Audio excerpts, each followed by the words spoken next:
And we're in business. Hello, everybody. Thanks for joining and welcome to another episode of Live at 5. I was trying to figure out if I could count what episode it was today. I think we're somewhere around 200, but I didn't get a chance to count, so I don't know. I will one of these days. Not that it's that important, but you know, it's nice to somehow to sort of look back and see what we've done. I rarely say my name. For those of you on with me, you don't need to know my name. But for those of you who are just joining us live on Facebook, my name is Raphael Leban. I'm the host of Live at 5, and you're welcome to join us every day, Monday through Thursday at 5 p.m. Mountain Standard Time, and even on Zoom if you like, instead of Facebook Live. Come to 694-348-057 and knock on the door, and we will let you in. And that's where all the real Zoom fun happens, by the way. Those of us on the Zoom, we're just hearing me gripe a little bit, or as in Judaism, you know, as we say, kvetch. I was kvetching a little bit about a long day of Zoom meetings, you know, which, you know, it's definitely an incredible new world that we live in. We could sit in our office and we have meetings all over the city, all over the world.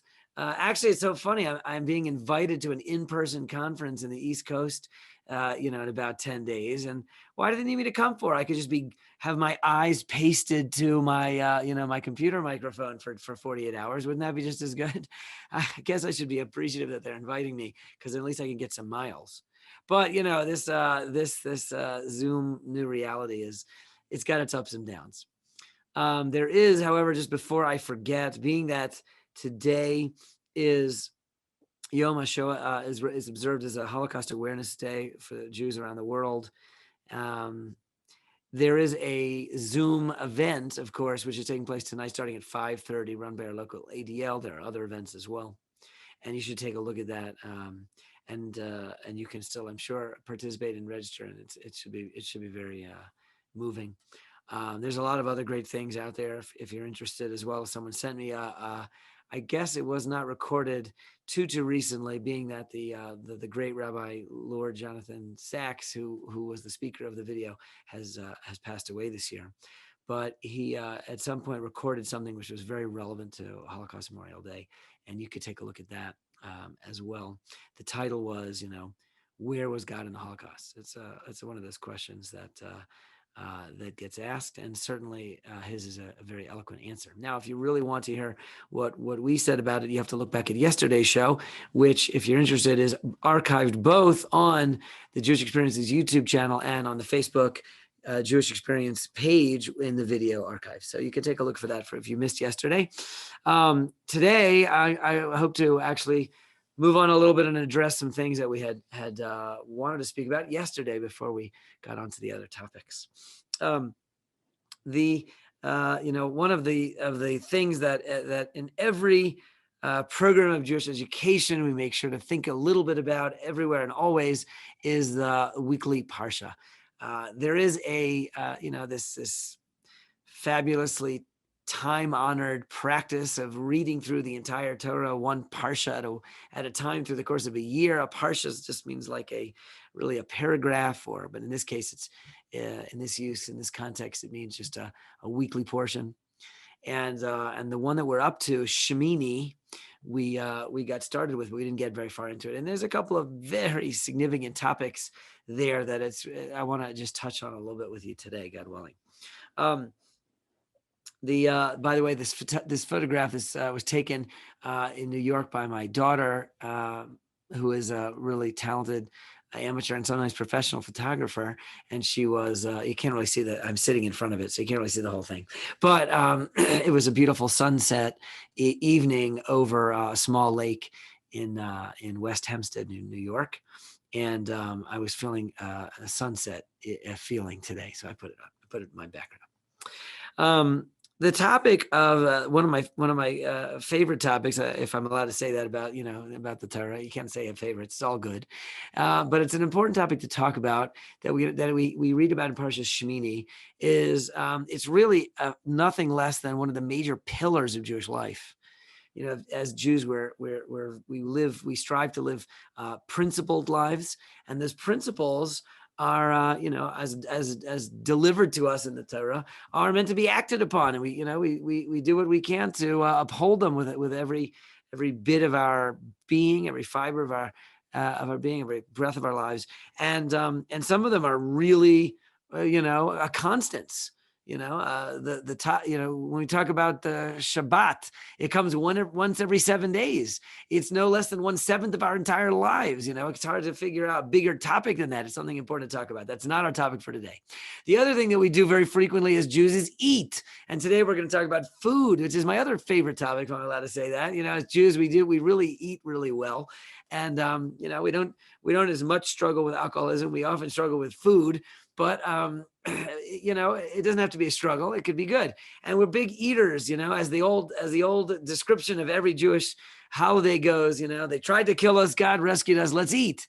And what are we eating today? What are we eating for this holiday? What are we eating for this event? If it's a special moment in Judaism, you can bet your bottom dollar that there is some special food associated with it. And even sometimes that if it's a fast day, then it's the absence of food. And all we talk about all day is what are you going to eat when it's time to break the fast.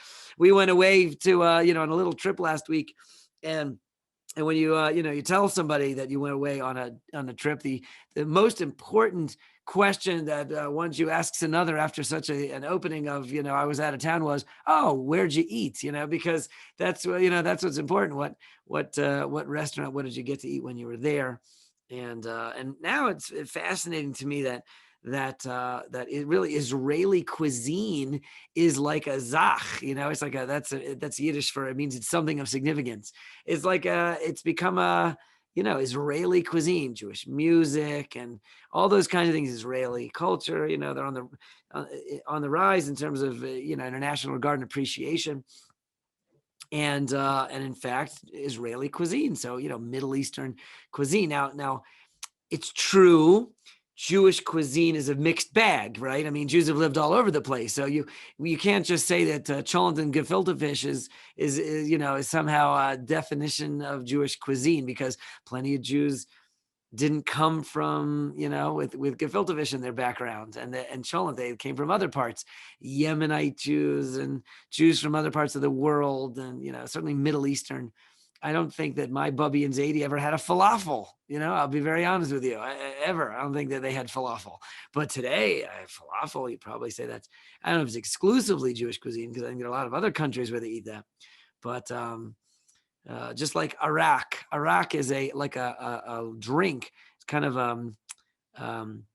a Mediterranean anise liqueur, which tastes like licorice. And and you put you mix it with water, and it becomes like a kind of an opaque white thing. It's very, but they drink it all around the Middle East, and all around the Mediterranean. You get it in Greece and Turkey, and certainly in Israel now, and other countries as well. So I don't know about what constitutes Israeli cuisine or Jewish food, but I know this.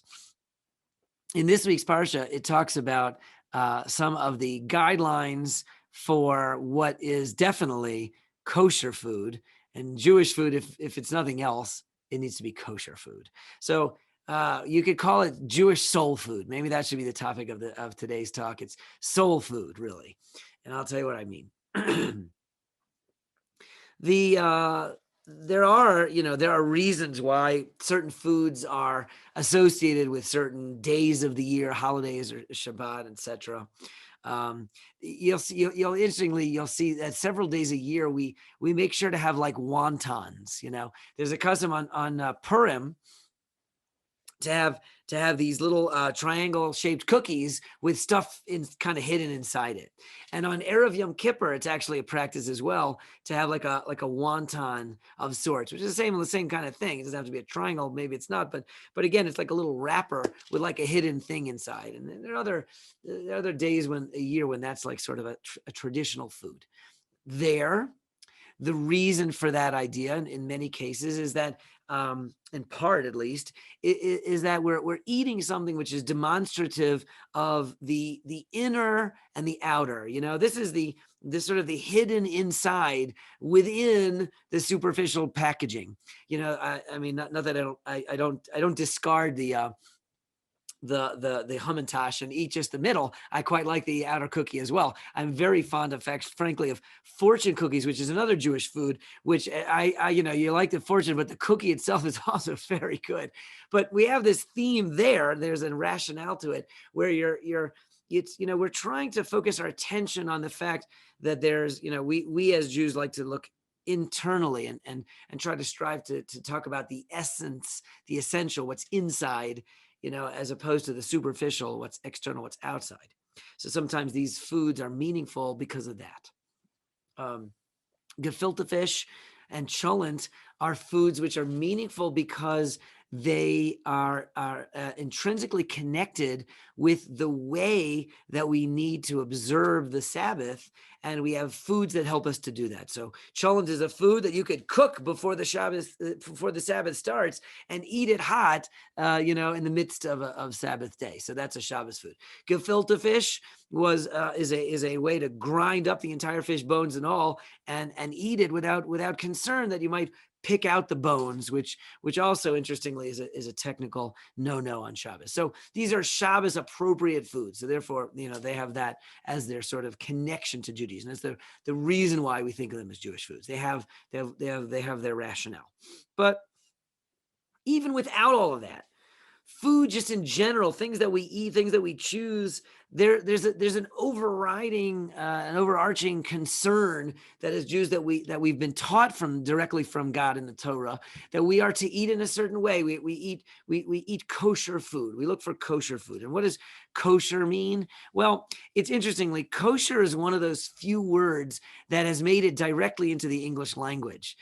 You could find it in the Webster's dictionary, untranslated. I mean, I think I have to give you a definition of it, but there's no really perfect one-word translation for kosher. Kosher just means okay. This is okay in God's eyes, and it means that it's approved. It's as instructed. It fits the requirements, and there are frankly many requirements of God's for kosher food, and as with any mitzvah, with any kind of divine instructions, any commandments we have directly from the Torah, rabbinically speaking, we fence them in with some additional precautionary measures to uphold their proper observance. So there are things that are rabbinically required as well as the things that God requires directly from us in terms of our eating in the Torah. So let's dig down into them. A great many of them are in this week's Parsha. Therefore, this makes this the Parsha of that. Now, I guess we'll get to some specifics. Let me just mention a few, and then we'll come back. We'll get to some of the bigger issues here. Number one, we are as Jews, we are taught directly by the Torah that since the flood, we are permitted to eat animals. There are animals that are permitted for our consumption. However, there are animals that we are not permitted to consume. There's a list. We have the list of the ones we eat and the list of the ones we don't eat. And that is true whether we're talking about what we call the beasts, the red meat animals, or whether it's talking about the birds, the poultry, or whether it's talking about the fish, or even creepy crawlies. Yes, it's true. There are a list of approved creepy crawlies, approved bugs and insects, and non-approved bugs and insects. So there are these kind of the four different categories of animals that we recognize: the beasts, the birds, the fish, and the bugs. And it would be all bees if we could find what's a good bee word for fish. That would all be bees, and we'd remember them very easily. The four bees. Let's see, what's a bee word for fish? I'll have to work on that. Okay. I have a special prize for anyone who sends me a good B word for fish, just so for next time. Now, these are these are some issues. Then sometimes there are things that even when we have kosher food, where it's only kosher sometimes. So, for example, we're all very familiar, and in recent memory, we know that most of the year, a chal or a slice of bread is something that's fine, just fine and kosher and better than kosher. Could be really good, like challah on a Shabbos. But 1 week a year at Passover, challah is a problem. It's not kosher, and we avoid it like the plague. There are other things like that. You could take kosher milk and kosher meat, put them together, and again, you have a problem. So that's a no-no. Sometimes those things are okay. Sometimes when mixed together, those things become very not okay. There are also things that we need to tithe before we eat. This by and large refers to produce in the land of Israel. Lots of obligations there of tithing things in various ways prior to foods being tithed. They're not kosher to eat yet. And on and on and on and on. There's even ways that we could render food not kosher for ourselves. Let's say we make a vow not to eat such and such a food. It's possible. Like there's a famous vow that the Torah describes of a person who wants to be a nazir. A nazir is a kind of a holy, temporary holy vowed status that a person takes on for a short period of time not to drink wine. And then for him, wine is not kosher. Him or her, wine is not kosher for that period of time. There's a way to, you make your own problems, and as we don't have enough kosher problems, we can make new ones. So we could vow not to eat this or that, and that would become not kosher. So there are lots and lots and lots of ins and outs in the day, until pretty recently, and maybe for the most part still true today, that the basic rabbinic ordination includes that we have to that one has to become an expert in the basic laws of kashrus, because that's going to be that these kinds of things, they come up every day. I like many Jews are in the habit of eating every single day, and therefore these kinds of questions could arise. And who are you going to call if not your local expert rabbi? And so therefore the training of rabbinic ordination has almost always automatically included expertise in this area of Jewish life. Okay. And it's a big topic. You have whole tractates devoted to it, and many chapters of many other tractates that address it. It's a big pillar. It's like, this is like a big deal for us as Jews. It's not a small thing. We eat regularly, and we eat correctly. we eat beasts, we eat birds, we eat baited fish. Thank you, Bonnie. And we eat bugs. Okay, so there's the 4 B's for you. These are things that we try to eat, and we just eat correctly and choose well. Now, the real question on our first question on our plates ought to be why. What's the underpinnings? Why does God care so much about this? I actually had a dear friend of mine in Israel who he was telling me about a friend of his who said this guy is a very typical Israeli. I'm not sure we can say that. He's, is he a person who believes in God? Absolutely. Does he live an extremely observant life? Not so much. What's going on there? He says, look, I believe in God. I just don't think that God cares what I have for breakfast. That is not a very classical Jewish approach, because our approach is quite the opposite. We do believe that God cares what he has for breakfast, and that's why he said something about it right in the Torah. If he didn't care about that, he probably wouldn't have spoken about it. But actually, it does say very clearly in the Torah that these are the ways, the expectations that God has of us, his beloved Jewish people, that we shall eat this way. Question really would be why? Why? It's maybe easy to understand that's a kleinigkeit, right? That's Yiddish for a small item. It's a little thing. It's not a big deal. Why does he care about that? And I think that the answer that we'll give is as follows. and frankly, today, in today's day and age, this answer is getting easier and easier and easier to understand. What we've come to know today is that, you are what you eat. We are all deeply affected by what we eat. We've all become so choosy. We, this one doesn't eat sugar. This one doesn't eat gluten. This one doesn't eat animals. This one doesn't, we all have our particular concerns. We care about what we eat because we know that it affects us. It affects, if we have a warm glass of milk before bed, we'll be sleepy. If we have If we have too much sugar before school, we won't have Sitzfleisch. We won't be able to sit still in class. We know that we have a cup of coffee before live at 5, we'll be that much more focused. And we know that if we treat ourselves to a chocolate cookie after dessert, it'll help put a smile on our faces. We are deeply affected by the food that we eat. It has an immediate impact on us in many ways, and long-term impacts as well. We are very choosy about the way that we eat today because we are keenly aware of its impact on our lives. Spiritually speaking, the exact same thing is true, meaning to say that if a regular diet, when I say regular, I just mean, what's prescribed by your doctor and your nutritionist, if that is important and highly impactful about your physical health, the way that God tells us to eat is exactly as important and impactful for your spiritual health. And that's why I call it soul food. Because frankly, it's not when God says eat this way and not that way, it's not about the calories. It's not what it's going to do for your body per se. It's what it's going to do for your soul. This food feeds the soul. And it could be spiritual junk food and be bad for you, or it could be spiritual health food and it could strengthen your spiritual pursuits, your spiritual energies. It could give you strength to accomplish great spiritual things, great Jewish things, or the opposite could be true. A person could eat in a way that unfortunately, saps their spiritual strength and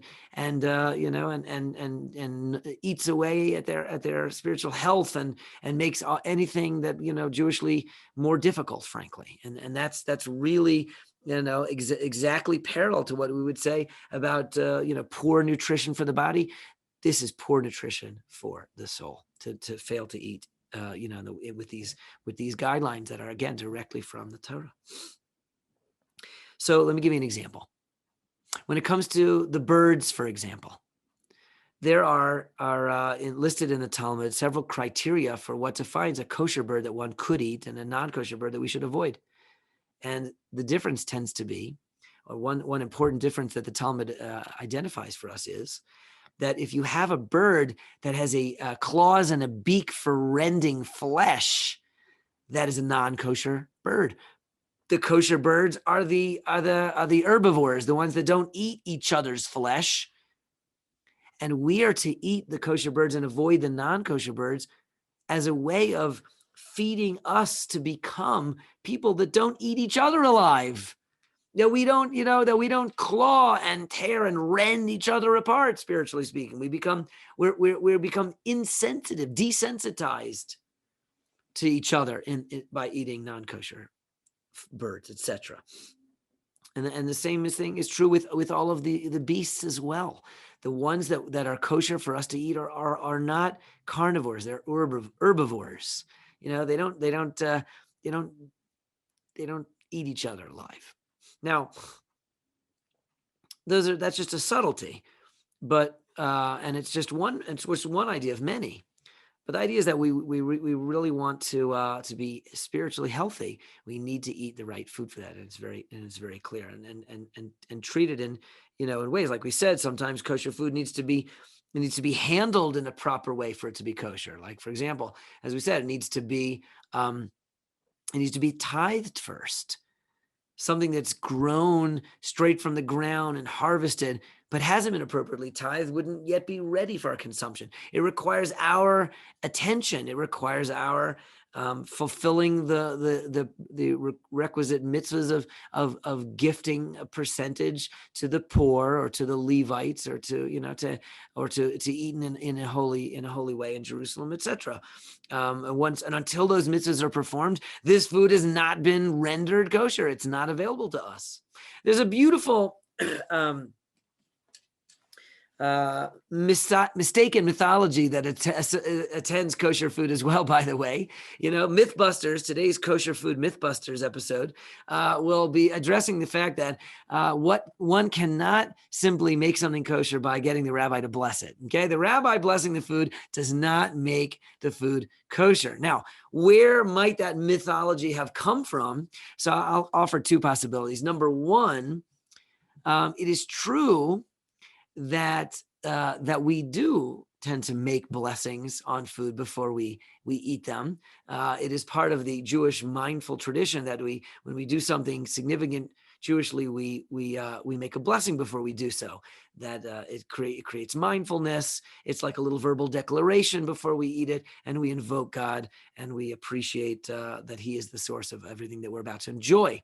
But it doesn't make the food kosher if it's not non-kosher. You can't come along with some non-kosher food, wave a magic wand, make it, make a blessing over it and make it kosher. It doesn't work. And the converse is also true. If you have kosher food and you fail to make a blessing, it didn't make the food not kosher. It's still kosher food. You just failed to make the blessing, which would have been good in advance of eating it. That's one potential myth source, mythical source. People might have thought, oh, well, because as Jews, we make blessings over the food. Maybe that's where the kashrus comes from. No, not true. Number two, my second thought of where this mythology, this mistake might have come from is that there is a very important role in kosher food, which is the mashgiach. This is an important Hebrew word, mashgiach, which means the supervisor. Because at the end of the day, in today's world, a lot of the food that we eat is not prepared from its from soup to nuts, from its origins, from the farm to table, and exclusively by ourselves. We eat prepared foods. We buy things that are already made. We go out to eat in restaurants, and that requires someone who is, if it's not you, then someone else who knows what's going on, that is telling you with certainty, yet yes, this food has been prepared for you in a way that you can eat it, that it is kosher. It has been made for you kosher. And that is the mashgiach. That's the supervisor, the one who's overseeing the production of the food and the delivery of the food in a way that you know what you've got. All of the food that's kosher that we get has that at some level. Now, a lot of times it's simply a wrapper, a packaging with an insignia and a label on it. Because you go to the store and you buy it, and it has the little label on it, and the little OU or the star K, or if it's come from supervision by our local kashrus agency, the scroll K, it'll have their insignia on it, and that you look for that, and the wrapper is intact with that symbol, and you know that the contents have been supervised with you in mind, and it's kosher, and you can eat it. And that's the now. That does perhaps involve some rabbi or other that knows what they're doing to supervise it. But in a sense, it's not like the rabbi blesses the food and becomes kosher. He's not going out to the factory blessing anything. He's just making sure that they didn't add anything to it or take away anything from it or do anything to it that is problematic in terms of all the complex and various laws of kosher. And so that supervision is important, but it's not because the rabbi goes out and blesses the food and thereby makes it kosher. Not at all. It's simply to tell his presence is to tell you that everything correct has been done and nothing incorrect has been done, and that this food is good for you. So it's a big deal. It's feeding the Jewish soul. It's a very spiritual thing for us. Eating is a spiritual thing. When I say that, it means we treat it with tremendous respect, and we don't take it lightly.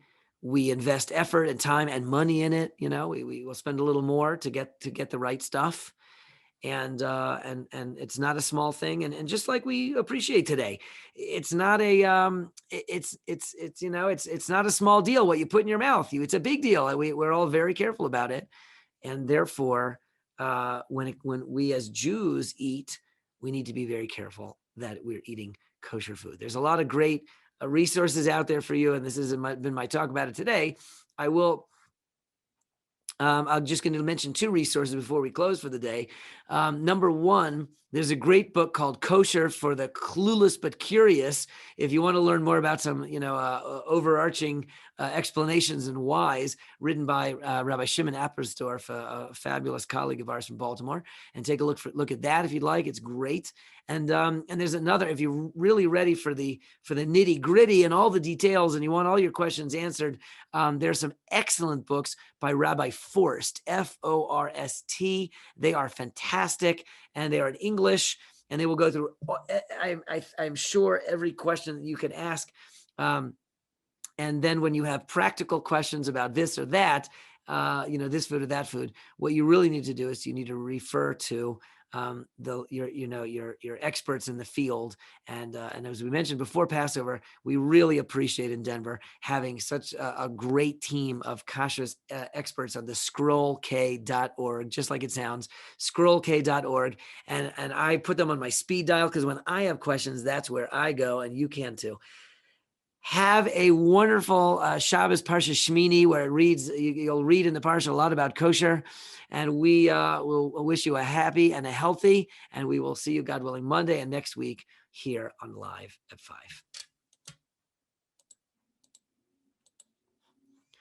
5.